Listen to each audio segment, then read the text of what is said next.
अस्सलाम वालेकुम व्यूअर्स, कैसे हैं आप लोग। उम्मीद करती हूँ सब लोग अपने घरों में खैर आफियत के साथ होंगे। लेकर आई हूँ बहुत ही मज़ेदार किस्म की एक ड्रिंक की रेसिपी लेकर आई हूँ। गर्मी आई हुई है, तरह तरह के ड्रिंक बनाना सिखा चुकी हूँ, बेशुमार तरह के सिखा दिए मशरूबात मैंने, लेकिन आज लेकर आई हूँ बहुत ही मज़ेदार किस्म की दूध की एक मज़ेदार किस्म की ड्रिंक लेकर आई हूँ। तो आज हम बनाने वाले हैं रबड़ी दूध ठंडा ठार बनाएंगे, रिच बनाएंगे, मज़ेदार बनाएंगे। कोई बहुत ज़्यादा इंग्रेडिएंट नहीं चाहिए, लेकिन बहुत ही शानदार बनता है। बाज़ार से जाके लेते हैं, बहुत एक्सपेंसिव भी पड़ता है और पता नहीं हाइजेनिक है कि या नहीं।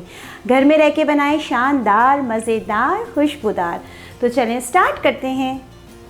रबड़ी दूध बनाने के लिए जो चीज़ें चाहिए मैं आपको बता देती हूँ। बहुत सिंपल वे में मैं तैयार करूँगी। इसमें मैंने चीनी ली है, तकरीबन हाफ़ कप से थोड़ी ज़्यादा ही ली है। आप अपने टेस्ट के हिसाब से कम ज़्यादा कर सकते हैं। अगर आपको मीठा ज़्यादा पसंद है तो चीनी की क्वांटिटी बढ़ा सकते हैं। वैसे ये परफेक्ट रहता है। तो मैं मलंगा लिया है जो कि लाजमी लेना है, तकरीबन 1 टेबल स्पून भर के लिया है। इसके अंदर वनीला कस्टर्ड पाउडर जाएगा 1 टेबल स्पून, जिससे बहुत ज़बरदस्त कलर आएगा। मिल्क की बात कर लेते हैं। मेरे पास डब्बे का दूध है, फुल फैट है, ये रिच रहता है, क्रीमी रहता है। ये मैंने तकरीबन लिया है 3 ग्लास भर के लिया है, 1 लीटर से थोड़ा कम है। तो चलें स्टार्ट करते हैं। अच्छा, चूल्हे पे मैंने एक खुला बर्तन ले लिया है। खुला होना चाहिए क्योंकि इसमें हमने क्या करना है, कैरामलाइज़ करना है चीनी को, जो कि बहुत ही कलरफुल बना देता है दूध रबड़ी को। तो इसमें हम क्या करेंगे, चीनी डाल देंगे। चीनी मैंने इसके अंदर डाल दी है। अब हमने क्या करना है, बिल्कुल लो फ्लेम पे इसको हल्का सा कैरामलाइज़ कर लेंगे। चीनी आप देख सकते हैं कैरामलाइज्ड हो गई है, इतना खूबसूरत एक कलर आ गया है। बस अब क्या करेंगे, हम बहुत ही केयरफुली थोड़ा थोड़ा दूध डालेंगे। बहुत केयरफुली डालना है इस तरीके से, वरना उछलता है। इस तरीके से थोड़ा थोड़ा डालेंगे और साथ साथ स्पून चलाते जाएंगे। अच्छा, इसकी आप फिक्र नहीं करें, ये अभी डिज़ोल्व हो जाएगा। चीनी जो है, जो हमने कैरामलाइज़ की थी, वो साथ के साथ डिज़ोल्व होती जाएगी। तो बस ये दूध हमने इसमें शामिल करना है केयरफुली।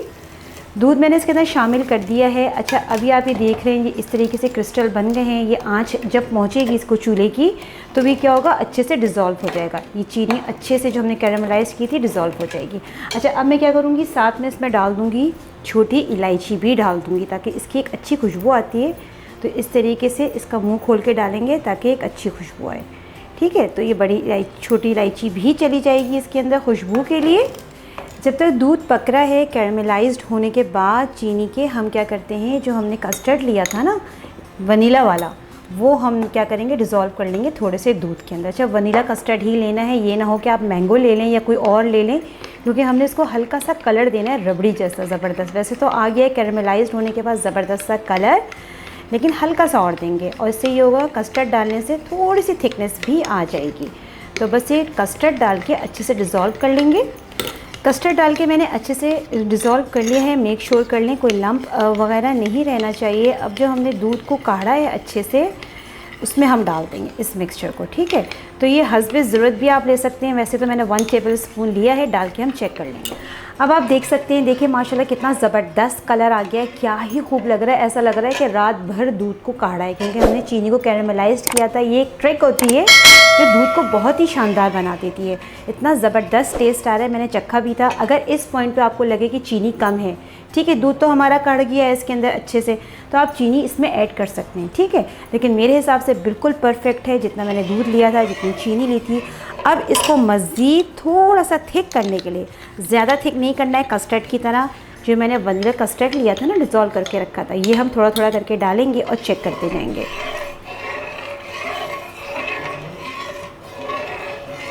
थोड़ा थोड़ा डालते रहेंगे, बहुत ज़्यादा थिकनेस नहीं चाहिए हमें, रबड़ी वाली थिकनेस चाहिए। कस्टर्ड मैंने जो डिज़ोल्व किया था तकरीबन सारा ही डाल दिया है। ये देखें, अभी इसको 2 से 3 मिनट में मज़ीद कुक करके देखूंगी कि इनफ है या नहीं है। थोड़ा सा फ्लेम हम मीडियम टू हाई कर लेंगे।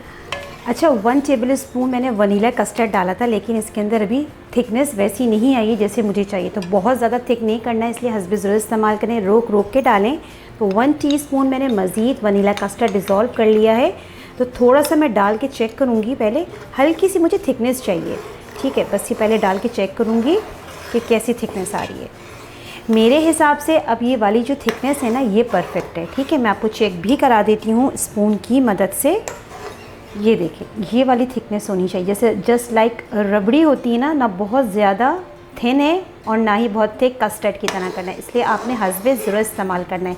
रोक रोक के कस्टर्ड डालें। तो तकरीबन 1 टेबलस्पून से थोड़ा सा ज़्यादा मैंने यूज़ किया है कस्टर्ड, ठीक है। तो एक साथ डिज़ोल्व ना कर लें, थोड़ा हाथ रोक के करें। तो बस ये परफेक्ट सा हो गया है। अब मैं क्या करूँगी, इसके अंदर थोड़े से पिस्ते डाल दूँगी जो कि बहुत ही अच्छे लगते हैं। पिस्ते चले गए इसके अंदर ज़बरदस्त किस्म के। अच्छा, छोटी इलायची जो मैंने डाली थी ना, वो आप लाजमी निकाल लीजिएगा, वरना ये होगा कि जब आप पी रहे होंगे ना ये रबड़ी दूध, तो मुंह में आएगी तो अच्छी नहीं लगेगी। तो बस ये परफेक्ट सा हो गया है। बस अब मैंने इसका फ्लेम ऑफ करना है और इसको निकाल लेना है ठंडा करके। इसको मैंने एक बोल में रबड़ी दूध को शिफ्ट कर दिया था ताकि ये अच्छे से ठंडा हो जाए। देखें इतनी कंसिस्टेंसी, देखें कितनी परफेक्ट लग रही है ना। तो आप 1 टेबलस्पून ही डालिएगा, परफेक्ट रहेगी, ठीक है। अच्छा, अब मैंने क्या करना है, तो मैं मलंगा को भिगो दिया था पहले से ही। इसके बगैर तो ये नामुकम्मल ही रहती है, जो कि बहुत ही ठंडे रहते हैं गर्मियों में स्पेशली। इसकी तासीर बहुत ठंडी होती है। तो ये डाल दिए इसके अंदर हमने। ये देखें माशाल्लाह क्या ही ज़बरदस्त लग रहा है, बहुत ही परफेक्ट। बस अब क्या करेंगे, इसमें हम बर्फ़ डालेंगे और इसको डिश आउट कर लेंगे। मज़ेदार किस्म का रबड़ी दूध, देखें रिच कितना ज़बरदस्त लग रहा है। ऐसा लग रहा है इतना गाढ़ा है, इतना ज़बरदस्त कलर, और टेस्ट बहुत ही शानदार आ रहा है। मैंने टेस्ट किया था, बहुत ही शानदार लग रहा है। बर्फ़ डालेंगे, चिल करके इसको आपने सर्व करना है तो मज़ा ही दोबाला हो जाएगा। तो इसमें बर्फ़ डाल देंगे अच्छे से। हम बर्फ़ मैंने डाल दिया है, माशाल्लाह बहुत ज़बरदस्त बना है। अब हम क्या करेंगे, इसको ग्लासेस में सर्व कर लेंगे। 2 सर्विंग ग्लासेस ले लिए हैं। अब हम इसके अंदर बर्फ़ डालेंगे अच्छे से दोनों ग्लासेस के अंदर। खूब चिल करके हमने इसको निकालना है ग्लासेस में, ठंडा करके खूब अच्छे से। ये देखें माशाल्लाह क्या ही खूब लग रहा है। कंसिस्टेंसी भी बहुत ही परफेक्ट लग रही है, ना ही बहुत थिक है और ना ही बहुत थिन है। अब मैं इसको क्या करूँगी, ग्लासेस में सर्व कर दूँगी। बहुत ही रिच लगता है और बहुत ही जायकेदार। तो उसको क्या करना है, हमने दोनों ग्लासेस में सर्व करना है। रबड़ी दूध हमने डिश आउट कर लिया था। पिस्ते थोड़े से हमने कुकिंग के दौरान डाले थे। अब हम इसके टॉप पे डाल देंगे। जब आप इसको डिश आउट करें तो बहुत अच्छे लगते हैं। तो ये पिस्ते भी चले गए अल्हम्दुलिल्लाह, बिल्कुल ज़बरदस्त। ये हमारी रबड़ी दूध की ड्रिंक रेडी है, ready to drink. Summer special drink rabri दूध अल्हम्दुलिल्लाह हमारा रेडी हो गया है। बहुत ही शानदार क्रीमी बना है और रिच भी बना है। ऐसा लग रहा है जैसे कि बेशुमार खोया डाला है, लेकिन खोया नहीं डाला। आपने देखा है रेसिपी में हमने जो ट्रिक इस्तेमाल करी है, जो हमने इसको कैरामलाइज़ किया है, उससे मज़ा ही दोबाला हो गया। ठंडा करके पिए, मज़ेदार लगता है, बहुत ही मज़े का बना है और खुशबूदार भी बना है। इसको ट्राई कीजिए। ट्राई करने के बाद मुझे कमेंट सेक्शन में ज़रूर बताइए कि आपकी मज़ेदार ड्रिंक रबड़ी दूध कैसा बना है। जितना भी हो सके मेरी वीडियो को शेयर कीजिए। पसंद आए तो लाइक करना नहीं भूलिए। चैनल पे नए हैं तो सब्सक्राइब करना भी नहीं भूलिए। इंशाल्लाह फिर हाजिर होंगी एक नई और ज़बरदस्त रेसिपी के साथ। जब तक के लिए दें फातिमा को इजाज़त। अल्लाह हाफिज़।